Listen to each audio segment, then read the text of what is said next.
माँ छिन्नमस्तिके की महिमा की पौराणिक कथाओं के अनुसार दो कथाएं प्रचलित हैं, जिनमें एक कथा के अनुसार प्राचीन काल में छोटा नागपुर क्षेत्र में एक रज नामक राजा राज्य करते थे और राजा के पत्नी का नाम रूपमा था। इसीलिए इस स्थान का नाम रजरूपमा पड़ा था, जो बाद में रजरप्पा हो गया है।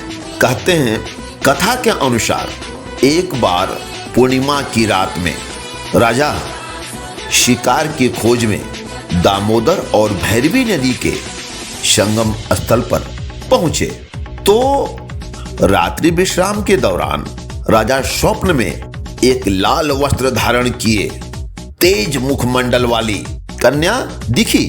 उसने राजा से कहा, हे राजन, इस आयु में संतान न होने से तेरा जीवन सूना लग रहा है, परंतु मेरी आज्ञा मानोगे तो रानी की कोख भर जाएगी।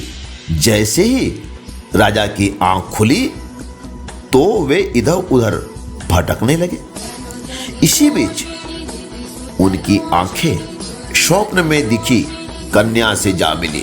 वह कन्या जल के अंदर से राजा के सामने प्रकट हुई तो कन्या की अलौकिक रूप देख राजा भयभीत हो उठे थे। राजा को भयभीत देखकर कन्या कहने लगी कि हे राजन, मैं छिन्नमस्तिके देवी हूं। कलयुग में लोग मुझे नहीं जान सके हैं, जबकि मैं इस वन में प्राचीन काल से ही गुप्त रूप में निवास कर रही हूं और मैं तुम्हें वरदान देती हूं कि आज से ठीक 9वें महीने में तुम्हें पुत्र रत्न की प्राप्ति होगी। और साथ ही साथ देवी ने कहा कि हे राजन, मेरे मिलन स्थल के पास तुम्हें मेरा मंदिर दिखेगा।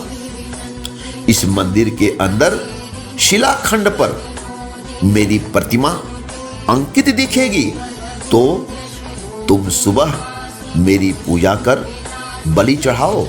ऐसा कहकर माता छिन्नमस्तिके अंतर्ध्यान हो गई थी। इसके बाद से ही यह पवित्र तीर्थ स्थल रजरप्पा के नाम से विख्यात है। और दूसरी कथा यह कहती है कि एक बार जगत जननी मां भगवती अपनी सहेलियों जया और विजया के साथ नदी में स्नान करने गई और तब स्नान करने के बाद भूख से उनका शरीर काला पड़ गया।